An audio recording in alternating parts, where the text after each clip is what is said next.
and hand it over to you. Great, thanks, Kim, and welcome to those of you. I know you all have millions of things to be doing, so I appreciate you taking the time to tune in and let me present what's going on with us and how you might be engaged.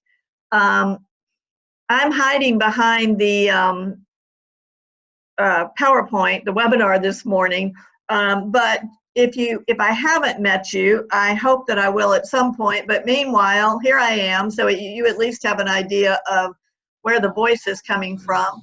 And because I can't really see you either, because I can't have the pictures up while I'm doing the webinar, I always like to tell people how I picture my audience.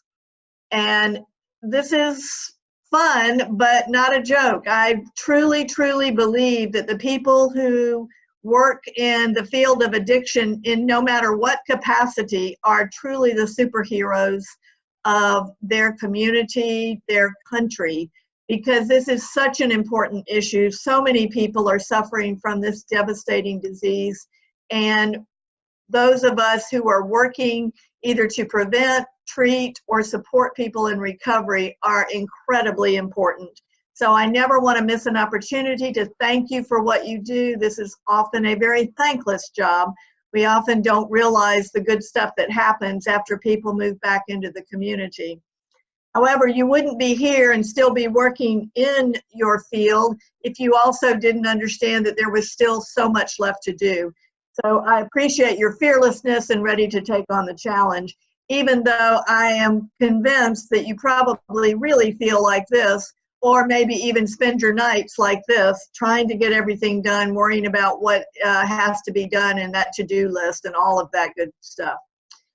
So I don't need to tell you about the barriers for people. There's stigma is involved in keeping people from services, the cost of services, the lack of services. But one of the biggest things we see, even if we could solve all of those problems, is our workforce shortage. It is severe, it is global, and we know that this is what's important if we're actually going to reduce the demand for alcohol and other drugs. So that's pretty much what we're about. We envision a world where everyone has access to quality services that promote health and well-being of individuals, families, and communities. And our role in that is to provide experience verification, appropriate exams, to ensure that governments and other employers are hiring and utilizing the most qualified professionals. And why is that our mission? Because we think that improves the likelihood of positive outcomes for those individuals, families, and communities. So if you're not familiar with us, I'm going to tell you just a little bit about our process. We start with passionate people. We find that most of the people who want to work in this field, particularly in prevention, treatment, and recovery support, are for some reason passionate about the issue. They're certainly not getting into it for the big bucks they're going to earn. They're certainly not getting into it for all the people who are going to thank them and affirm them. So we find that the people who really stay in this field are passionate to begin with and somehow hold on to that passion. We want to train them, and there are many ways for that to happen. We know that basically it's prevention, treatment, and recovery support with support from primary care, all built on a stable housing platform. We have curriculums at the Drug Advisory Program, which is all part of the Colombo Plan, in prevention, in treatment, and soon to come out is our new revised recovery support curriculum.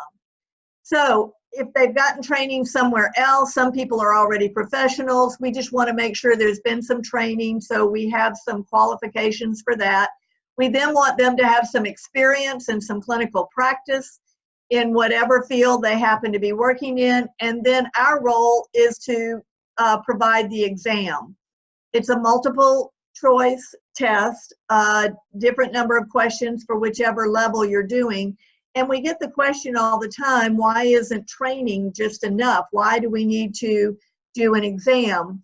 And basically it's because we are in a field where we can do harm if we don't know what we're doing. So we need to verify that people have the knowledge and the skills about what this is all about. And at the same time, we think there needs to be a standard. We need to set the bar. It's a minimum bar. We hope people will go well beyond it, but there does need to be sort of these minimum standards so that, again, governments and employers will know that people have met that. So after they've passed the exam, they have their credential, and we hope they will continue practicing, and then it starts all over again. We want them to still be passionate. We want them to get continuing education. They don't have to take the exam again, but we do want them to renew their credential every 3 years. Currently, we have ICAP professionals in 62 countries. The pass rate on our exam is right around 69%. We think that's in a good range. If it was much lower than that, we'd be concerned that our tests and our training were not compatible. If it was much higher than that, then we would be concerned that our test was too easy and not really testing people for where they need to be. So why have you gotten on this webinar today, and what am I asking of you?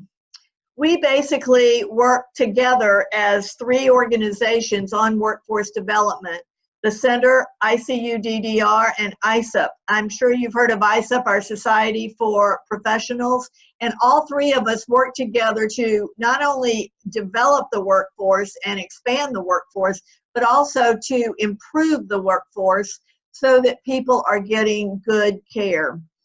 So what's going on with us and what's the future? Well, here's what's happening. Our exams are growing exponentially. You can see from when we started in 2012 to where we got to in 2018, which was 22 exams. This year we'll be at 27 exams. And from what we're already projecting for next year, we may be close to 35 or 40. So this is huge. We also have got a new website that's up, and we are actually, while we're excited about it, we are actually anticipating that this is also going to increase the demand for exams. If you have a chance after the webinar, go look at our website. It's still in a soft launch. We're still finding a few mistakes, but it basically, all the information is there, and we do know that that'll increase the demand. At the same time, the curriculums that I mentioned earlier are being converted into online training. So we know that means more people are going to be reached with the training, which again, we anticipate will increase the demand for exams.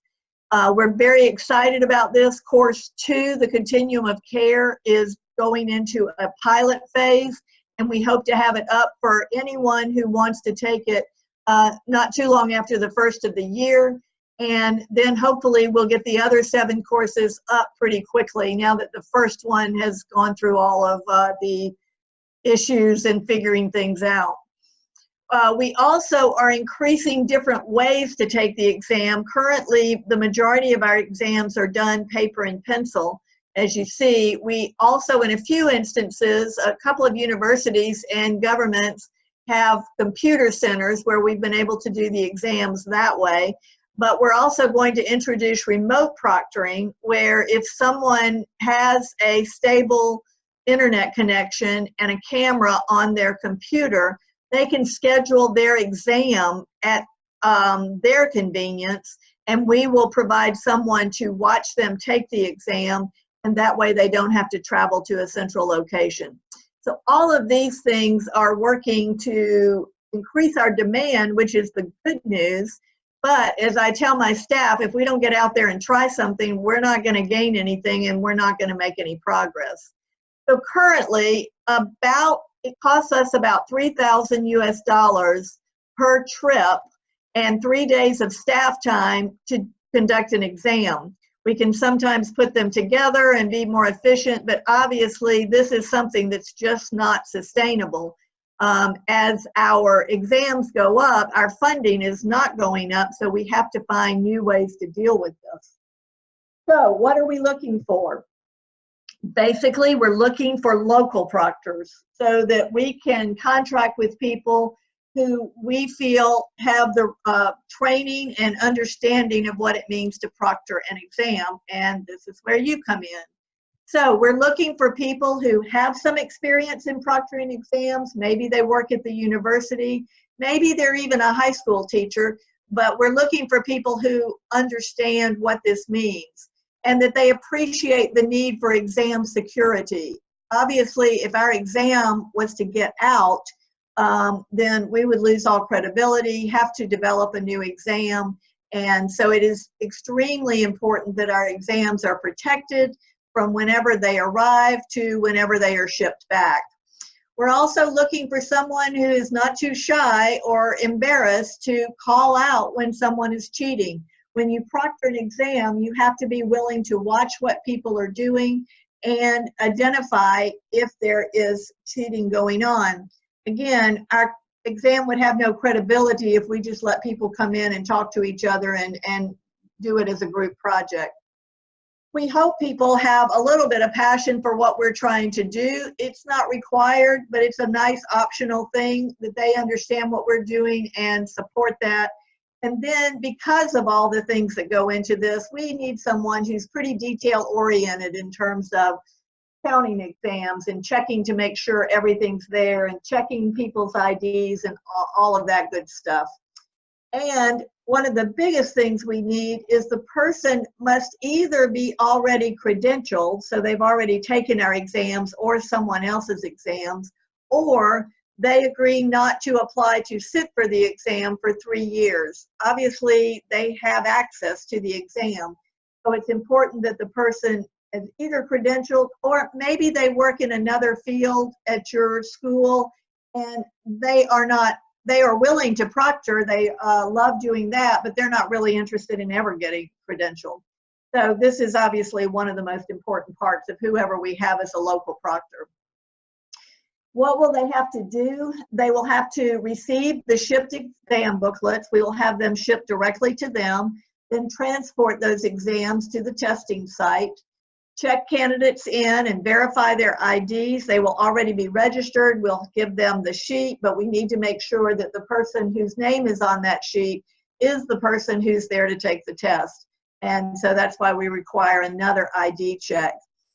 They will need to read the instructions for the exam in the local language. This is something that's very important to us because we often need that even when one of our staff people go to proctor an exam if it's not in English. We currently have our ICAP 1 exam in 19 languages, and so we do have a lot of variety in terms of that. And then they will need to proctor the exam, make sure people are doing what they're supposed to be doing, and then collect the exams and answer sheets at the end. Then we ask them to scan those answer sheets and then upload them to our testing company here in the United States. Then ship the exam books back. It all comes in the box with the exams and a prepaid label so that all they have to do is put them back in the box, tape it up, and drop it off, or it can even be arranged to be picked up. Then we will have a report that they need to email to us in terms of numbers, if there were any problems, any suggestions, that kind of thing. And then the good news is they can dance and get paid. So that's basically a very overview. Anybody that we ultimately contract with, we will have a whole online training for them so that they can ask questions, understand all the nitty-gritty details of that. So what's the pay? Our pay is on a sliding scale based on the average wage of each country. We use a standard from the Global Wage Report, and as you can see, this is just a draft. It hasn't been approved yet, but basically it is as if a person were living in the United States and being paid $500 for a day's worth of work. We estimate that the time involved is 6 to 8 hours, and so in the United States we would pay someone $500 based on our average monthly salary. You can see from these examples that we take that same monthly salary in US convert it into US dollars and come up with a flat fee for a contract based on that wage. If they are in one of the countries that the cost of living is higher, they get paid a little more than 500. We top out at 900. If they're in an area where the cost of living is much less, it goes down, but our minimum is $50 for the work. So that's just to remind you, this is a draft. It's not final. We're still working on this, but you get an idea of how we're going to be calculating this. You will be helping us with our goal of building a professional network of providers in every country that we work in. So this is what it's basically all about. So what we're asking of you is basically identify potential candidates. It could even be you if you're interested. If you're not a trainer of one of our curriculums, check to see if that person has interest, and then just send me the name and email address of that person, and we'll take it from there. We'll send them a link for an application. If they have the qualifications, then we'll set up training for them, then we'll set up a contract and be good to go. We are working on the 2020 schedule now, and that's why there's some urgency to all of this, so that we can meet the demand for the coming year. We're a small shop. There's only 3 of us, and so that's why it's important that we begin to find some help at the local level. The good news is I never feel alone. We're all in this together. We have our funding from the U.S. Department of State, and we also work closely with UNODC, with African Union, and with CCAD, part of OAS. And these are all great partners in addition to ICUDDR and ICAP. So we feel lucky with that. And basically my goal today is to turn our problem into your opportunity. And so that's an overview in a nutshell, and I'm happy to answer any questions. Here's my email address, and Kim will be sending out this information just for anybody who's interested. It's being recorded. If you know someone who couldn't be on the webinar, they'll be able to listen to the whole thing, and anybody can email me with any questions, even if you're not on today. Kim, I'll let you take it from there. Okay, so folks, if you have questions, you can unmute your own mic now and ask the question, or if you're having trouble with that, there's a chat box you can post questions to as well. Any questions?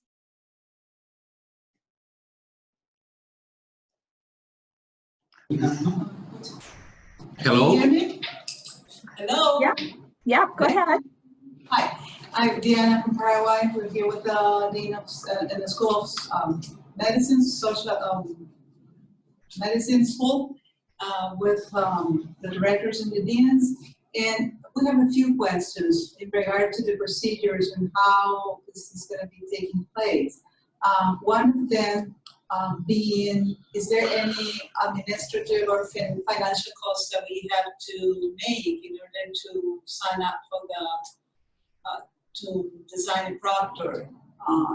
Do we have, is GCCC taking the inscriptions online, and then the participant who wants to take the exam needs to pay them, not us, right? We don't have to manage money from this end, right? Correct. You don't have to manage any money. We handle all the applications, all the document submissions, all the fees for taking the exam. Really, from what we can tell, the only cost to the proctor is providing their own transportation from their home or office to the testing site. Everything else is taken care of before the test, so that they don't have to manage any of that. Okay, thank you, Becky. Is there any agreement? Is there any agreement that the university have to make with GCCC or anything else, or is just the the local proctor who has to be Sign a contract. sign the contract or. Yes, that's correct. We are not doing any contracting with universities or organizations. We are only contracting with individuals. Okay. Okay.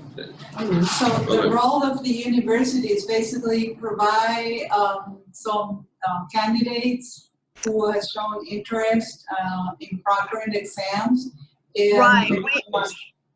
provide the sites. Yeah, that's correct. Yeah.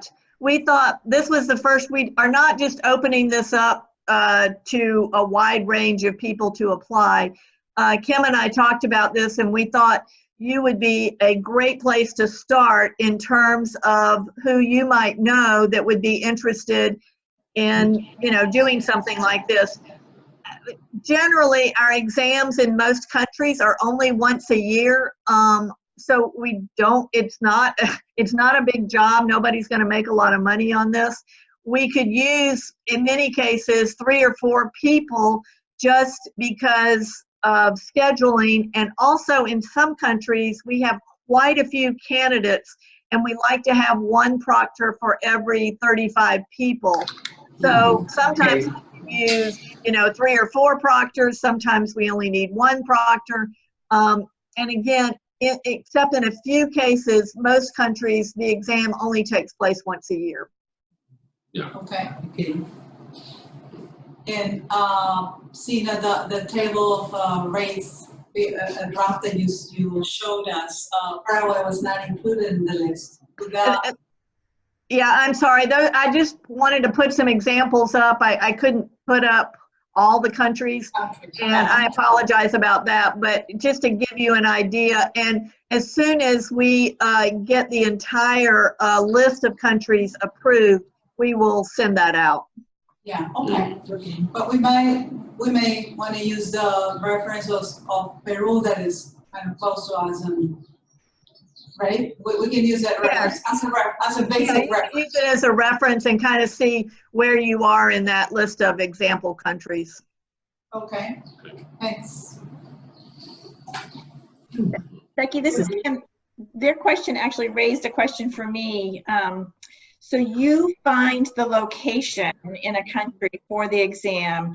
If the universities think that they have a good location, should they recommend something to you? What's that process? Oh, we would love that. I mean, right now we try to do whatever we can. Sometimes governments provide a location, sometimes nonprofits provide a location, and in a couple of places, universities are helping us out with a location, particularly if they have a computer center. So yes, if you have a place that it could take place, that would be convenient for a local proctor, and also not be a problem for people to come in. And the reason I say that is in one country we had we were doing an exam for a group of students at a university, and so we wanted to add other people to that exam, and it turned out for security reasons to be a nightmare to let anybody else come in to where the university is. So but yes, we are constantly looking for good places to have it, and if you could help us out with that, we would be eternally grateful. Another question, Becky. If someone from, let's say we have the exam in Paraguay once a year, and somebody from Argentina or from Brazil wants to come and take the exam here, that is feasible? Absolutely. That often happens. Maybe we don't have enough candidates in one country and to offer the exam, and so that very often happens that people can come to wherever we're doing it, and which is another reason why we're trying to move to be able to offer remote proctoring for situations like that. But yes, it doesn't matter. The exam is offered in a particular country, but all of our exams are open to anyone who qualifies. Right. So there will be a list of locations and times during the year where the exam is going to be offered, and people were willing to sign up for the exam, then they can do it. Exactly. This is a new process for us. Before I came and in the last couple of years, we've scheduled exams based on trainings, but now that where the demand is expanding so much, we will now begin to set dates in countries so that they can then plan their training around that. Everybody knows, you know, when their exam is going to be and can plan on that. This next year, 2020, we're calling it our kind of transitional year. We're going to have to be nimble in terms of accommodating everybody. But the goal is that Peru will know every year when the exam is going to happen, you know, in their country. Our ultimate goal is to offer it several times a year. We're not to that place yet. Our first step is to get a date in every country. So in terms of procedures, is that once you will identify candidates and we'll send you the names, there will be a virtual training, you said. How many hours approximately is that going to take, the training? We anticipate we will ask them to fill out an application. If from the application we feel like they qualify, they will be required to provide a recommendation. Probably, you know, ideally from one of you guys who are with the university or something like that, but they will need a recommendation. And then if they qualify based on that, the online training won't last more than an hour. Okay. Yeah, it's a pretty simple process. We just want for them to feel as confident as possible going in. Right. And we will always have a person on our staff or the testing company staff. Somebody will always be on call for every exam, that if there's any issues, we set up a WhatsApp group for everybody so that if there's any issues or any problems, they can always reach out to somebody. So again, I'm trying to follow up mental procedure and how's that going to happen. So the person gets trained and then the date is set and published. So participants will sign up for the exam on the web, and then the proctor will receive the list. The proctor won't have responsibilities of signing up people or anything. It will just, he or she will receive the list of the participants of the exam, then apply the exam, do the scan and everything you said before, do the report, and send them back. And that's exactly. Yes, you nailed it. As a matter of fact, I should add that to this slide. Not only do we want people who can call out cheaters, we also need people who can be firm. If somebody shows up that is not on the list, they can't take the exam. And every now and then we have somebody who didn't get their stuff in on time, so they think they can just show up, but they can't. So yes, they have a list. All they're doing now, there may be somebody not show up on the list, but we still don't take anybody who isn't pre-registered.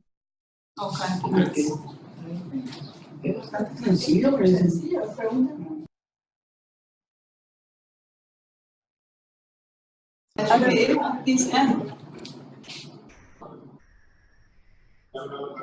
Se cortó la...